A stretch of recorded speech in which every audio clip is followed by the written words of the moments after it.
Greetings and welcome to Mount Olympus. I am Hercules Invictus, and tonight on THEOSOPHIA Esoteric Studies, we have Lynne Salomon Miceli from the EDGAR CAYCE'S ARE in NYC. Greetings, Lynne. Greetings, Hercules. Thank you.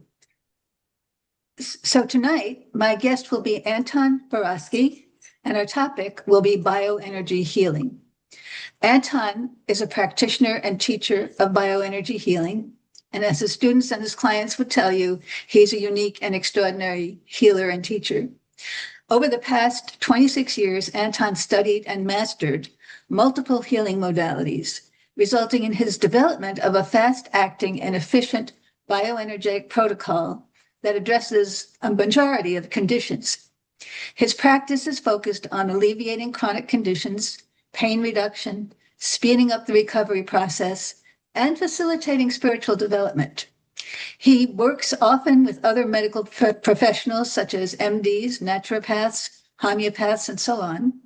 And he currently practices in Manhattan and Huntington, Long Island, in cooperation with professionals of conventional and complementary alternative healthcare.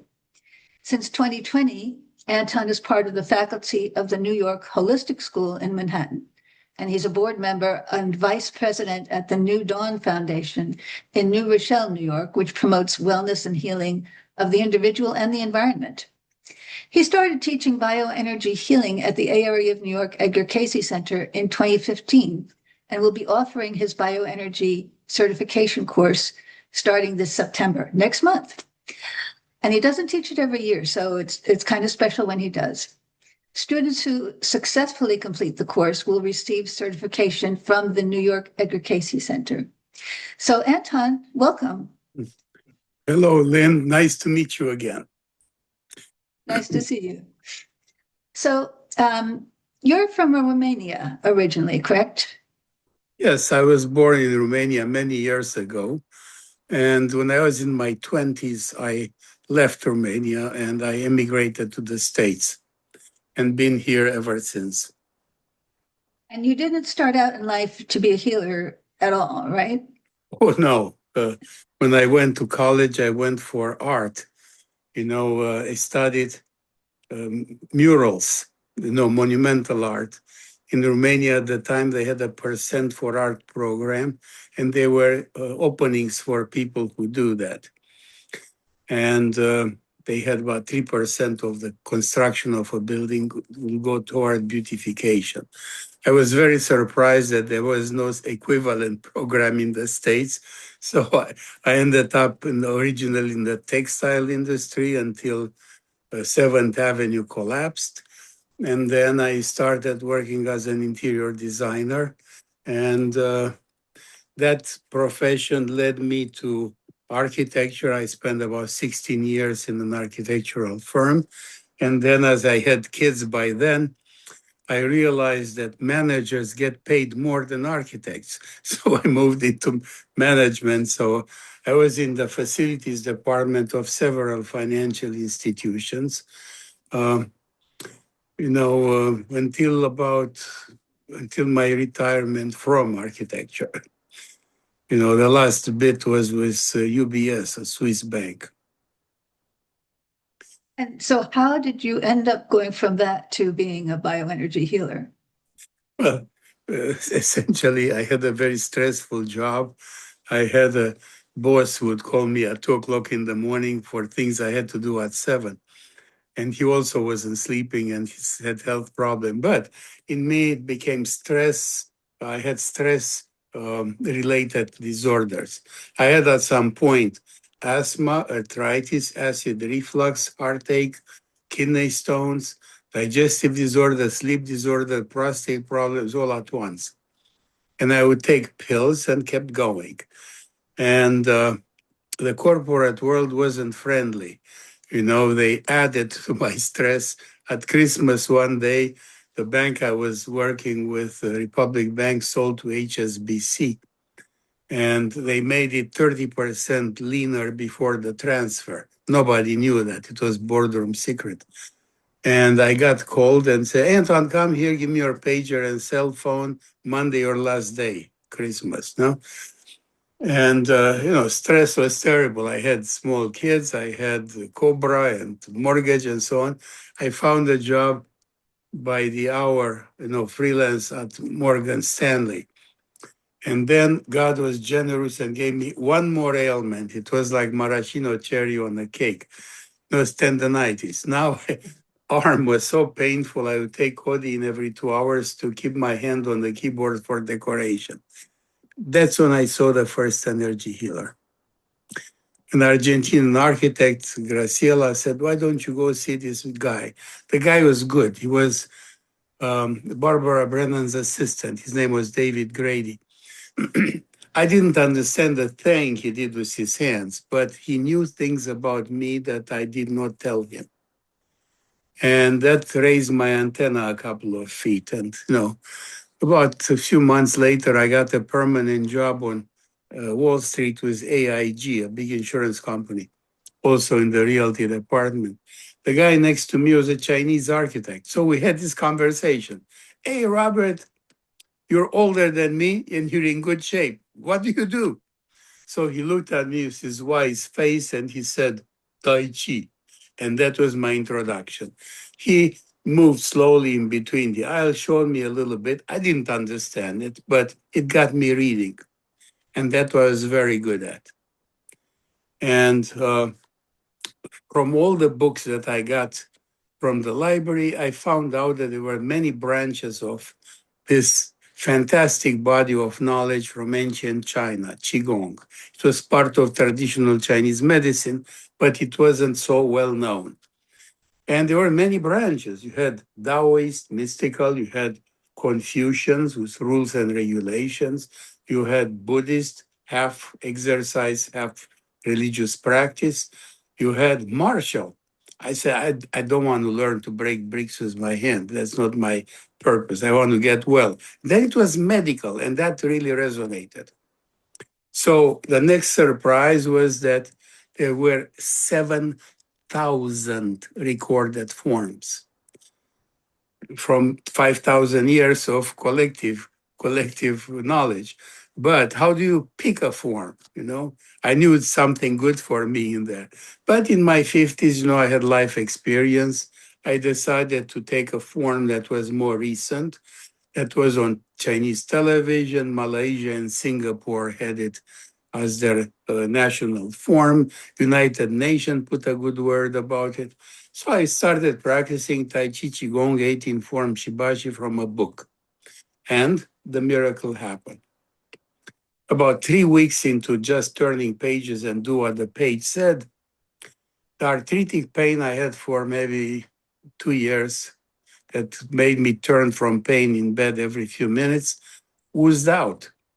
Acid reflux went. Heartache went, one after the other. So by the time 3 months had passed, I was back. I was back even better than before. So I told my Chinese friend what happened, and he said, "No, no, no, no, no. That one takes 20 years. And I said, "Sorry to disappoint you. I didn't know. You didn't tell me that. At 3 months, I'm back."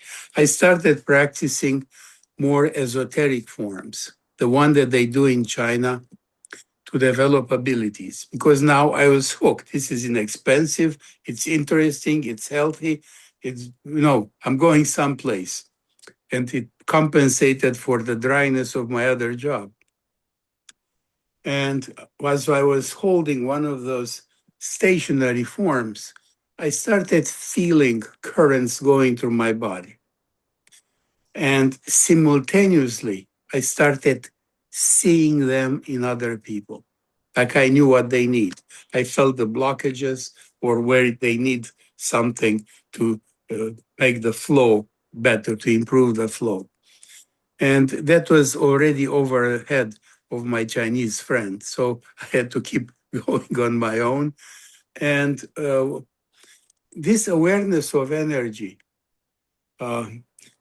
started being not only my health, but I felt that I can improve the health of others. Now, about this time, Graciela, the same Argentinian architect that I mentioned before, started going to John of God in Brazil. And she said, Anton, why don't you give me your picture? And I didn't believe anything. You know, going to Brazil, it was to me like you go to the end of the world to see the turtles under. You know, so what do you have to lose? I gave her my picture. She came back a month later, and she brought me a bag with Passiflora alata. You know, it's a passion flower herbs, and it says they prescribe those herbs to you. Were like 9 vials. You know, so says just take them, and it's supposed to cure your asthma and whatever ailment I had left. And the first night I took the herbs, you know, I want to mention it's not a drug, it's sort of like catnip. It's a mild sedative. But in Brazil, they imprint them with the energy that is necessary for your healing. It was something that was happening at that place. So I took the pill and went to sleep, you know. Sometime around midnight, my right arm goes up and then makes a pass over my body. And it wasn't me. Mind you, I had energy savvy from Qigong, but it was different, you know? And I got so excited, you know, I called in the morning Graciela. I said, look, the herbs you brought me, what happened with my hand? She said, I'd never heard that before, but things happen to people when they take the herbs. So now I'm all excited. You know, I could hardly wait for the night to come. I went to bed, I took the pill, and nothing happened. 2 o'clock, 3 o'clock. About 3 o'clock, I said, I have 3 more hours, I have to go to work. What did I do? And I remember I kind of stretched my hand up toward heaven like that. I did that and it catches. Now my hands come back and they give me a finger pressure treatment, which I knew nothing about. And it relieved, I had a bit of asthma at the time, it relieved the tension I had.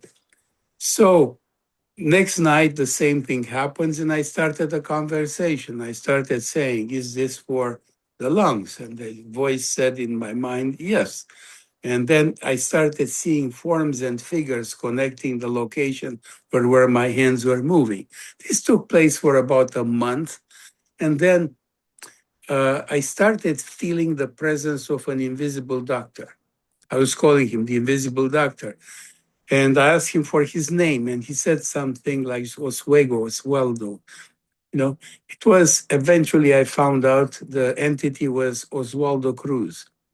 It was a physician who eradicated yellow fever in Brazil. And as a result of his good deed, he became an ascended master. And he was the first that approached me. And as I was asking questions and getting those yes and no answers, slowly that developed into a full-fledged conversation. And at some point, the voice said to me, we bestow on you the gift of healing. And that presence came and sunk into me. So for a second, I had like about 2 egos that kind of came into focus. It was a split second, it was a very strange feeling. And I said, okay, thank you very much for the gift of healing. What do I do now? And they said, go work on your mother. So the next day I had picked up the phone. Hi, Ma, the spirit told me to work on you. A what? But, you know, it was my mother. She let me do. So I went and I let my hands do exactly what I had learned on myself the previous month. This took place over 3 weekends. And on Monday, after the third weekend, she called me very excited. She was in her late 80s. Anton, I don't know what you did, but I started seeing with my bad eye. So it was the first time I had an inkling that this actually has an effect.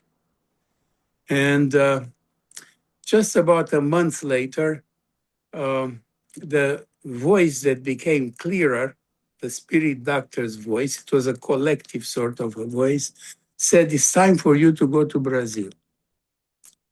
And miraculously, work gave me time, 2-3 weeks vacation. They weren't busy. At home, no problem. actually, my son started saying, "When are you going to Brazil?" No, I said next month. So I found a ticket round trip for $600. Graciela said you could hang around my group. You don't have to pay for that because I was stretched financially. And before I know it, I'm in Brazil. And over there, I don't know if you know much about that place, somewhere in between a church and a hospital, mass of people, maybe 5 to 800 people, all dressed in white. But we're talking now about the John of God compound. Compound, yeah, in Brazil. And I didn't know the rules and regulations, but you find your way, people tell you things. So before I know it, I'm in a line of people called the second day line, meant that you've been seen before because my picture had circulated. And I go inside, and there were about 70 people meditating on church benches, inspirational music, sort of like inspirational elevator music in the background, pacing the people, and people were undulating like water plants. So I knew something takes place in there, but I didn't understand at all what was going on. The line moves some more, and before you know it, I'm in a room with 100 people meditating in the same way.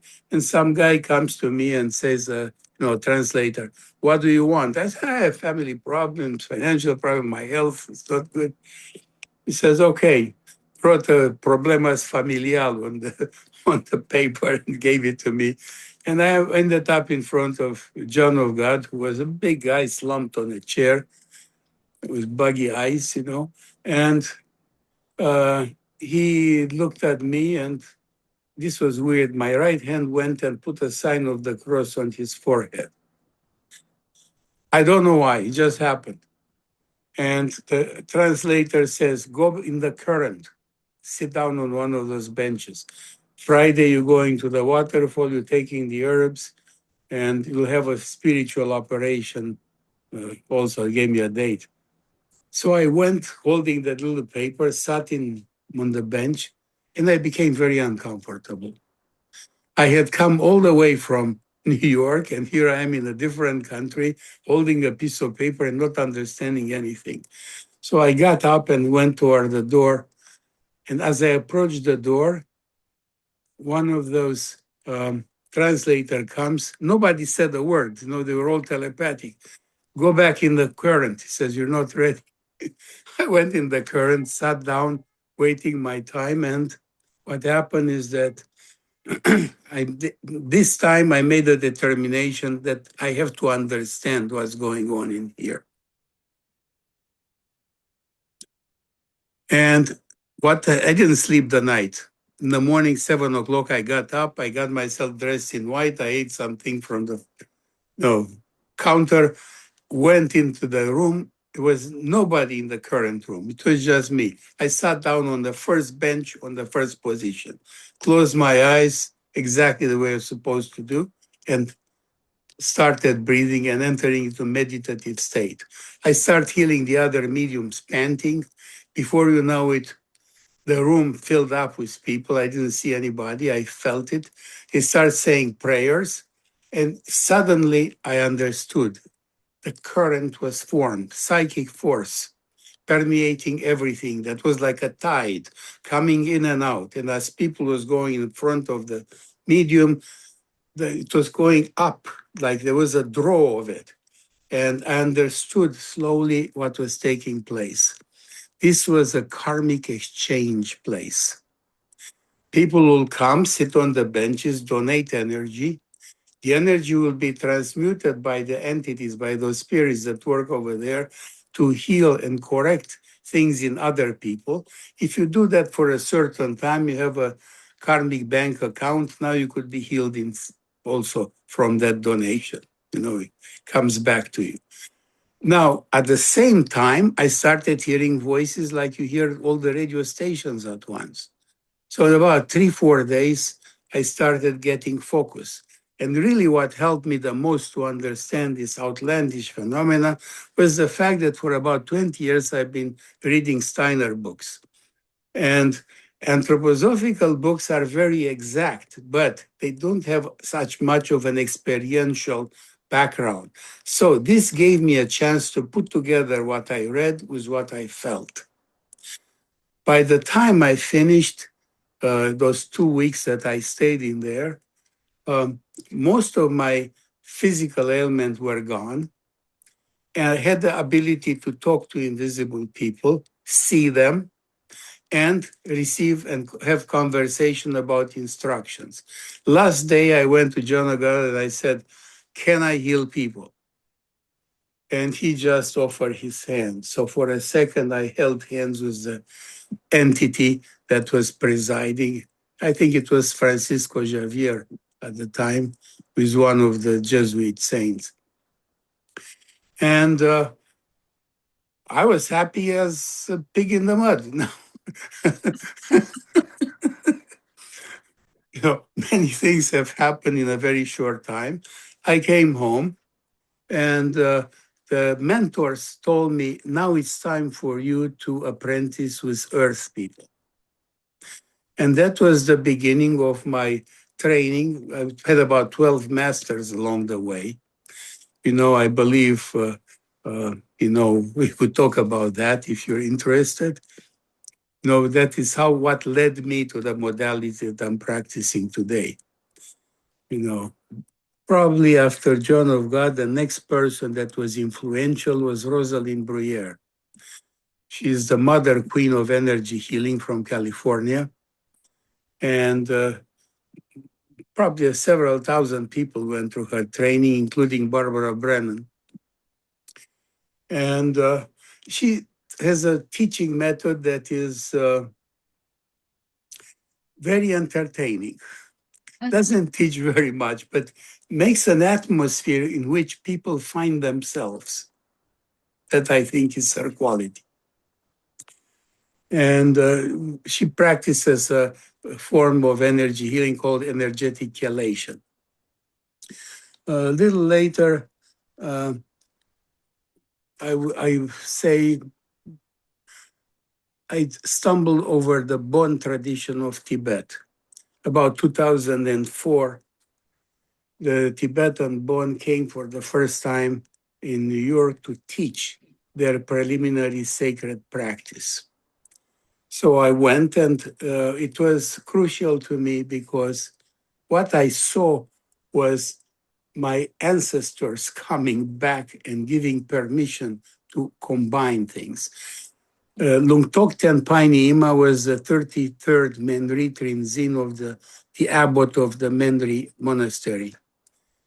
And he had a translator from the university, a fellow named Jules, and he was very didactic. He says, this word means this, it may mean this. So the abbot told him to be quiet and talked in broken English.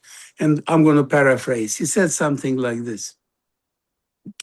We Tibetans, unlike you Westerners, cannot do cars, airplanes, and computers. As a matter of fact, we can't even take care of ourselves, because if it wasn't for your money, we wouldn't be here. But when it comes to meditation, that we really know. So we came here to make an experiment. This body of knowledge, we can only preserve it as is. But we figure that if you give it to you, use your ability to do computers, airplanes, and cars, you're going to do with it something that we can't, and we're going to observe what happens. They were doing an experiment with us. At the same time, I understood they implied that we have the permission to change it. And this stuck with me.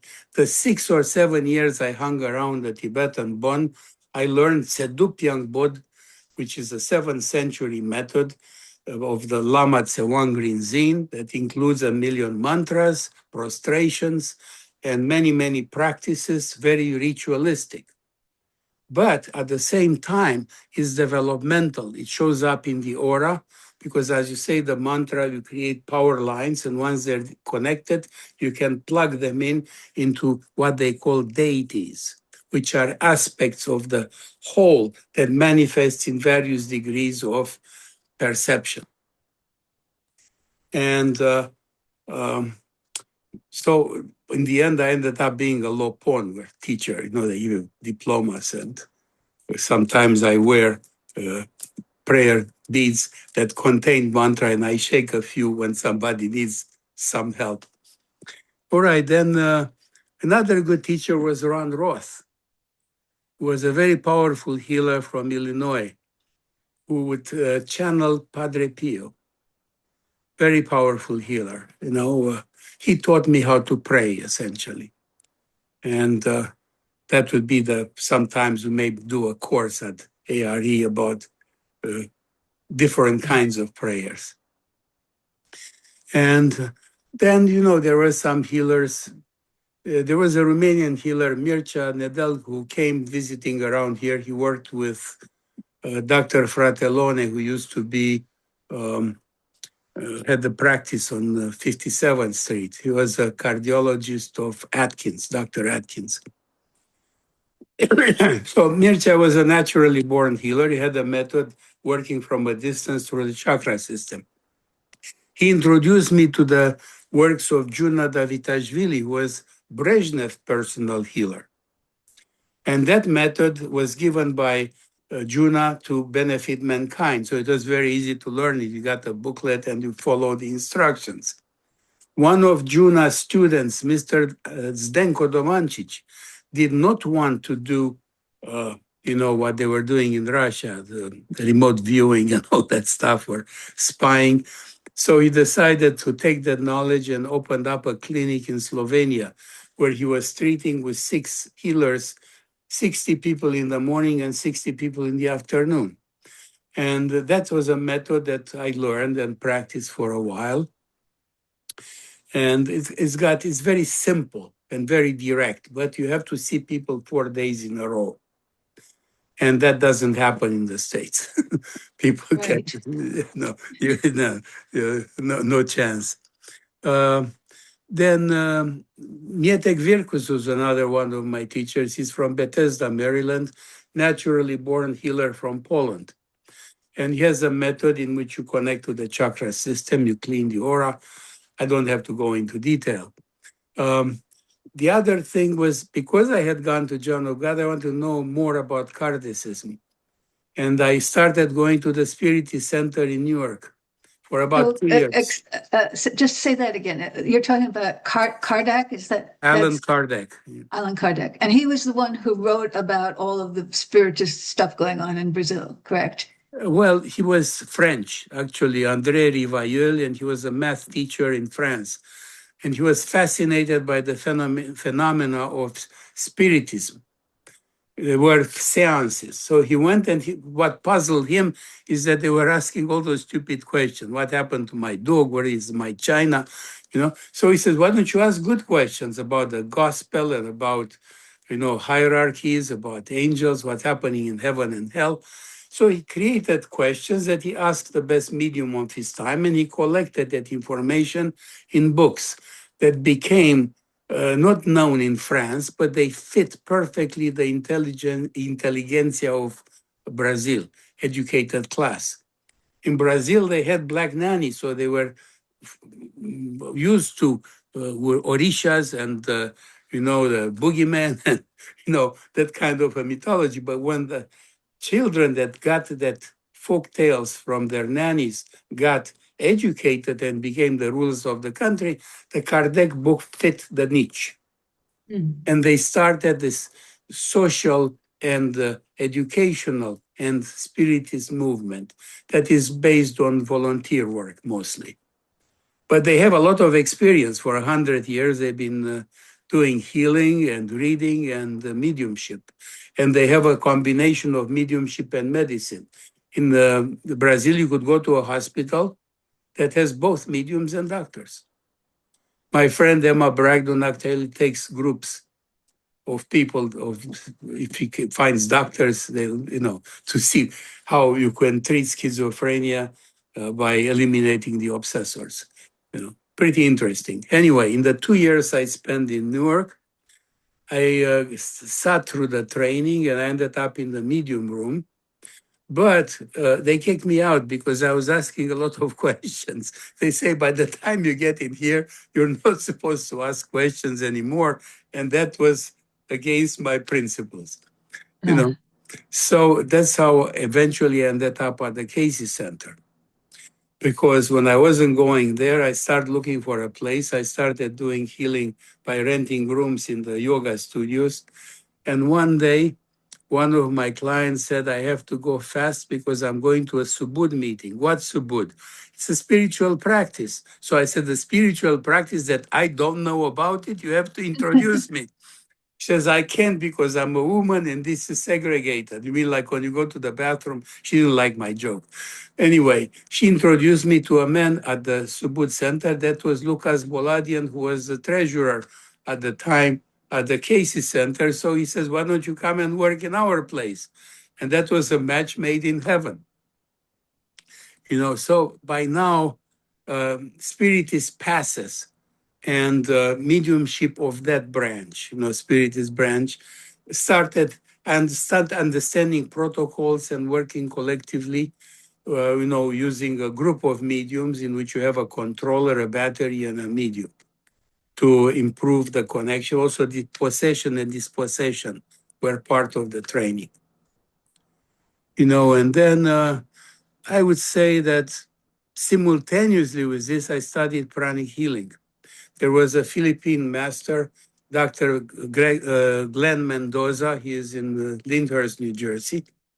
He's a medical doctor and also the foremost pranic healer. And I took several classes with them. I did basic, advanced, psychotherapy, crystals, protection, you name it. A very good method, good for some situations, like let's say skin conditions, perfect method, is not touch. And they have a few idiosyncrasies, like they use salt water buckets to throw the energy.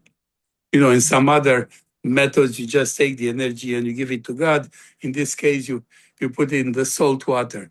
And Glenn Mendoza, since he was the head of neonatology at the the Good Samaritan Hospital in Suffern, he had taught the nurses to work with pranic energy and throw it in the saline bags and then dispose of the bag. Beautiful, right? I thought that was great. It's funny though. Yeah. All right. Then another one of my teachers was Grandmaster Lin Yun, which was a Feng Shui, Black Sect Tantric Buddhism. He was a Feng Shui master. He had a monastery in Westbury, Long Island, and he also had one in Berkeley. He was one of my early teachers, and I learned to pray the Buddhist way, Pati Dinama, mantras and how to use them. One of my best master, I would say, was Robert Peng.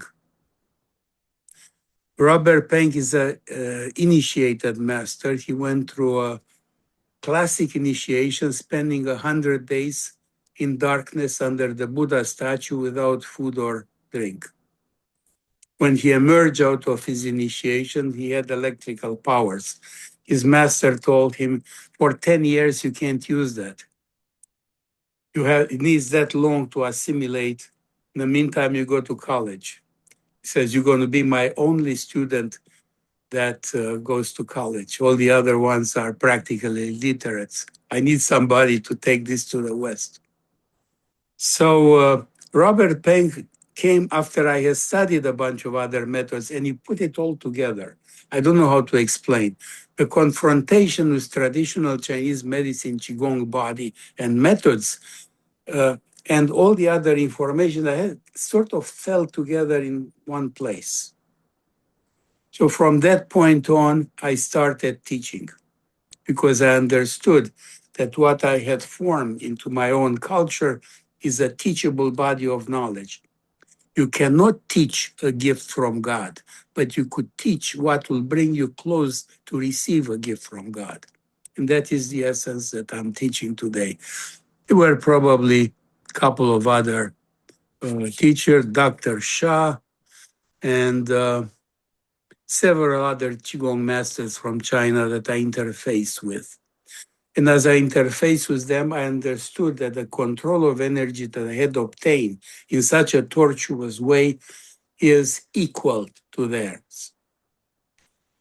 But they are on one track, while I figured out that every tradition gives something good that we could assemble into a body of knowledge that leads to improvement of health. And that is teachable.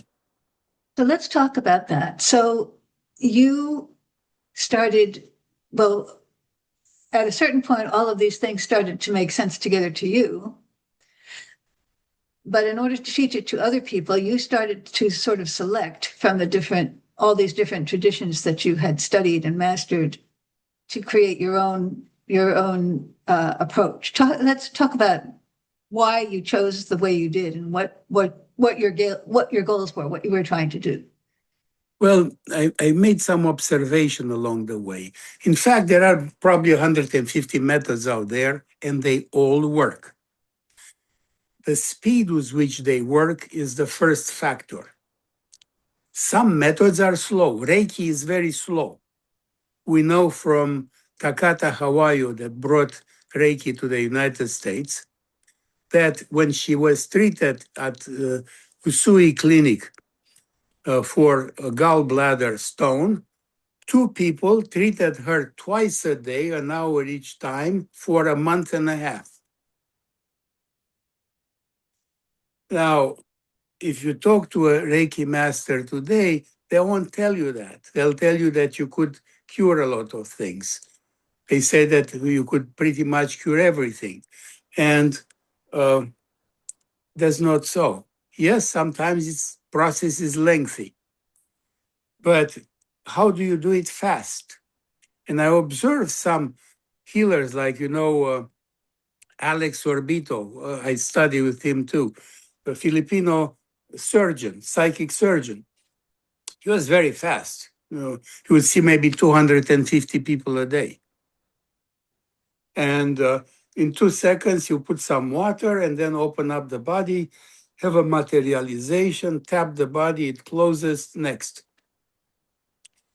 And I knew that we cannot do that in here, and it's a gift from God. But fast is good. In the States, everybody wants things faster. I don't say it, well, so especially New York. You're practicing in New York. you're absolutely right. New Yorkers, they come once. If they don't have result, they don't come the second time. It's typical that people come. How many times do I have to see you? How much does it cost? Did you do other people with my condition? 3 questions, 1, 2, 3. So you have to be able to respond. Actually, my brother is a physician, and he said, "Can you cure cancer?" I said, "Can you?" And but it got me thinking. Can you actually say that? Can you cure a condition? What I found out after meditating a lot is that you can improve pretty much any condition with energy. How far you go or how long it lasts, that is individual. So speed was a factor. The second one was that certain methods work better for certain conditions. Like I told you before, prana healing, very good for skin conditions, but not as good for pain. You have to do repeated entries. But Domancic method, you take the pain out in a couple of minutes. At the Casey fairs, when we had the space, that was the catch thing. And does anybody have pain in the audience? Come here, sit on the chair. 1, 2, 3, where pain is gone. Hey, look, give her a round of applause. It's spectacular.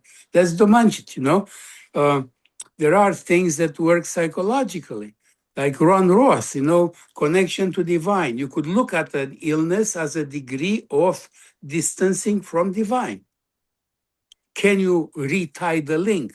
Actually, the word is religo in Latin, from which religion came. You retie the link. You retie the link, you find out that there is some powerful force in there that you unleash into yourself. How many people have experienced spontaneous remission? We have extraordinary cases like Anita Murjani. In 3 days, metastatic cancer dissolved, from a mystical experience. Can you induce that? Can you reinforce the link? Can you teach a person to align themselves to that which is greater than self? Edgar Cayce was doing that on a daily basis. He was aligning himself. Can you do that? Can you repeat the phenomena? Some things have to do with former lives. Can you do a regression? There are methods to do that. Shamanic healing always will take you to a place where you left a piece of your soul and you'll bring it back. So you see, there is an application of pretty much any segment. Spiritist is very good if a person suffers from the loss of a spouse. You bring a message from the person. You comfort them. You show them how they could talk to a dead relative. That is so soothing when you have a pain that stays in your stomach and the heart and keeps you from sleeping at night because you have avalanches of memories. So you take pieces from all of them, you assemble what belongs to that particular person's repertoire of healing, and you obtain healing. And in fact, I'm going to emphasize that because it's part of the teaching. In bioenergy healing, you have to distinguish in between phenomena and healing. Phenomena are bodies that jerk, vivid imaginations that unfold, vivid dreams, and so on. But if you don't heal after that, they don't have very much value. There are a lot of gurus from India or so. They come and they create phenomena. People jump and they roll on the floor and they scream and stuff, but no healing. The same way with some of the South American shamans. They give you ayahuasca, you have a lot of visions. Again, no healing. I had people who spent over, $80,000 going to the shamans for healing, and they promised her. And she still died of cancer, and maintaining the person, disappointment and teaching them how to connect to higher level than the plant level, 2 layers below man. So you have to be discriminate in those things. And what I'm trying to teach is so that you can work in conjunction with medical professional, because, I teach what I'm doing. I work in 2 doctors' offices. This is the way in which in the future, this particular branch of therapy will be accepted. And yes, I'm using the foundation of Qigong because TCM is accepted. Acupuncture and herbalism. Qigong will follow. So it's much TCM is traditional Chinese medicine. Yeah. Okay. Exactly. So if the class is not spirit-oriented, there are a lot of good Chinese healers who are communists. But they're clean people. They respect energy. Qi is containing information and could have information from the time in which yin and yang weren't separated. That's enough to align yourself to life force. So you don't have to be a mystic to do this. You just have to be clean enough and succeed in aligning yourself to forces that you perceive in such a way as to be a medium to the person who needs it, to help them in their way. I don't know, did I answer your question? I think so. So we only have so much time. So tell us about those places where you practice in New York. Well, I'm in Manhattan. I'm Wednesdays at, 60-64 West 38th Street on the 6th floor. And you reach me through my phone number, 845-772-7200. And that's the office of an MD or? No, we're association. There are 2 chiropractors. There is acupuncturist, herbalist, massage therapist, myself. We used to have a physician, Dr. Carrero, but she retired in January. Oh, So maybe somebody else will join. In Long Island, we have Dr. Andreotti, who's a physician. Dr. Pina Logiudici is, she's a naturopath, an acupuncturist, an herbalist, and then it's a massage therapist and myself. So we're operating in that level. Some of us take insurance. We don't. The chiropractor and the acupuncturist, in some cases, they take insurance. So you see, we have cross references. Go see the other guy too. Like you could have that happening, and probably this is what will happen in the future. There will be offices in which you have an aggregate of various modalities. Actually, we had a prototype of that. Beth Israel had the Integrative Center for Health and Healing. And when they sold to Mount Sinai, they got closed because even though they had integrative circle of all the modalities, it was like a horseshoe. You could go see everybody. They were losing $1 million a year, and Donna Karan was giving them that million to stay afloat. But Mount Sinai didn't think that is a proper way. You have to be profitable. And that's kind of where it is at. You have to get to a point that you're predictable and consistent, and you have results all the time. So this is what I'm trying to emphasize in the teaching. To be consistent, predictable, be very exact, know what you say. I ended up in Dr. Carrero's office. She came at the CAYCE'S Center looking for castor oil information. And she looked at me and says, "What do you do?" I said, "Energy healing." Says, "Show me."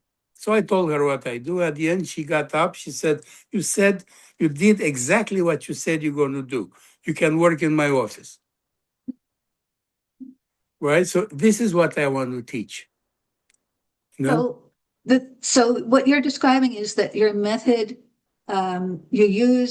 you've picked and chosen from different modalities the things that are most efficient for different conditions. You've put it together in a way that it works, that it's predictable, that's pretty much certain to get results, and it works pretty quickly because you're dealing with people who have these very busy lives, and you can do it. You can do a session in like half an hour. A session of a half hour, you could run the full protocol. And it's felt. When the person gets off the table, it feels like they slept for an hour. And now, I should say there's so many conditions in the healing, but improvement is the norm. So I could say that when you finish, you learn my protocol, improvement will be the norm. So we're not Majority of conditions. So they're not necessarily going to get off the table completely healed and rejuvenated, but they are going to be improved, and repeat sessions will continue the improvement, hopefully. Sometimes I see somebody once and that's enough. Typically, I would say about 4 times. 4 or 5 times, it's enough. Because the first time when a person comes, they don't know what to expect. So it's educational. They get acquainted with the method. The second time, you could go a little deeper. The third time, you could do an intervention, change something. Maybe go and erase, the origin of a particular ailment. The fourth time, you set it so that it stays. Fifth time, you teach them the qigongs they have to do in order to maintain health by themselves. That would be like a typical case. Sometimes I treated people every day, like our friend Victor. I treated him every day for about 2 weeks, every night. That was remote healing. It was remote, but in 2 weeks it started having effects. So it was intense, but it worked. So you have to assess that. So you cannot tell somebody, "I'm magic, I'm going to take everything away from you." Happened with a 16-year-old, had a kink arm, from basketball for about 2 years. He couldn't stretch his arm. I ran energy, but he has so much energy into him and he was so budding. One time was enough. Whoa, whoa, look at that. Ooh, happy as anything, but this happens occasionally. People say, do you see miracles? Yes, I've seen. I had a painter, from Philadelphia. She had stage 4 abdominal cancer, uterine cancer, and she stopped eating. And the gallery owner reached out to me and said, can you do something for her? And we had a mutual friend. And I said, yes. So I stopped in Philadelphia. I treated her and some other people. They got 3-4 people together for me. And when she came off the table, she looked at me and says, I want to go to McDonald's. That's great. That was a turnaround. She lived another 4 years after this. So we should start to talk about your course now, about Okay. So the course we're going to do, first of all, we're going to do a history of all the methods and a history of bioenergy healing. And we'll talk about all the methods, the types of methods, the type of healers, with names, how they teach in other countries, so that you have an idea about it. Then we will do things about development. What do you have to do in order to become a healer that has a lot of energy? Because there are 3 types of healers. The ones who use their own energy, the ones that use channel energy like myself. Energy moves clouds and grows grass. You take it and you give it to the person. You don't get so tired. I could probably work with 21 people a day. Then you have God-given people like John of God or Alex Orbito or Mircea Nedelcu. They can do large numbers of people because they operate with a different intensity. And we also do the exercise that you have to do to improve your stamina or to control energy. We go into techniques, hand positions. What do they mean? How do the mudras convey a certain type of energy? You bring energy from outside the aura, inside the aura. Have energetic anatomy. Most of a human is invisible. You don't see the etheric body, you don't see the soul, and you don't see the spirit. You have to see the effects and read the subtle signs. I mean, at the CAYCE'S Center, we have a lot of readers, maybe 50 readers over there. I always like to joke with them. I say, what are you reading? I see no book. You have no book. No? Right? Well, what they read are subtle signs, extrasensory perception that occurs through the chakra system, not through the sense perception. You combine it to sense perception. So that's how you know about the invisible bodies. Very few people are actually clairvoyant. The more of them are sentient, clairsentient, or clairtangency, or they have other clair things. And also, we have to learn how to. One thing that I'm very strong about is the ethics of touch. We spend half a day on the ethics of touch because touch is charged. And while it can be loving, it also be insulting. And learning that, it has to be very strong so that certain things don't take place. We heard the stories about healers that transgress those boundaries. Right. And we also how to engage a person and also to understand what the healing is. There are things that occur in the physical body. Some occur in the etheric body. Some occur in the soul and the spirit. The combination of the 4 bodies will bring you perfect health. If you have sleep disorder, we know that there is something in between your soul and your ether body. It doesn't disconnect. Or maybe it stays, it disconnects so much that it's hard for you to wake up. So you have to assess that. Learning about perceiving the person's signature, working at a distance, working in groups, uh, working with people you never seen before. There are many, many aspects. You have to look at the pathology to a certain degree. I mean, we're not pathologists, but you have to understand the way a cancer develops. For example, in the beginning, everybody has cancer cells for their body circulating freely, but they get eaten up, by the, you have cells that do that job. Right. But if an organism gets overwhelmed, then the first thing it does is shrinks wrap the tumor, says it's encapsulated, I can get rid of it. And this is most of the time when the doctors take them out. But if the root cause wasn't eliminated, the cancer will come back. And instead of the mother tumor, now you have metastasis. So if you work with energy, you have to kind of reverse the process. You start by bringing the satellites back into the mother tumor, and then you extract it at that point.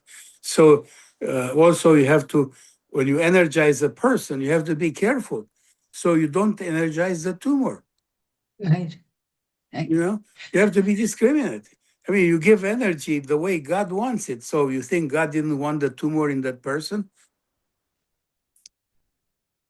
So we have to go through a lot of questions in order, and a lot of scenarios in order to empower a person to be actually a healer. Anton, we need to talk about the specifics of the course now, because we're getting close to our time. So how long does this course take? 6 months. We start 19th of September and we go until mid-February. And it's a weekend a month in which Saturday is online and Sunday in person. I've secured the loft in Manhattan on 30th Street next to 8th Avenue, very close to Penn Station, for the Sunday affair. We picked Sunday because you could park your car in Manhattan if you are coming by car. We had people ask us to do that, And if you can't come to Manhattan, can you work around for those people? Absolutely, because everything is recorded and we have, the computer camera will look at the group and you can follow from a distance. Also, we will have recordings of this course that for 2 weeks are available if you need a makeup. And at the end of the course, for $100, you could get the whole course on a stick. All right. So if you are, let's say, from out of town, like I have I had student in England, and I had one in France, and I have one in Finland. At some point we have to meet in person, because if you don't meet in this life, we'll have to meet in the other life, where I can teach the physical part in one weekend, if you absorbed all the other things that we do online.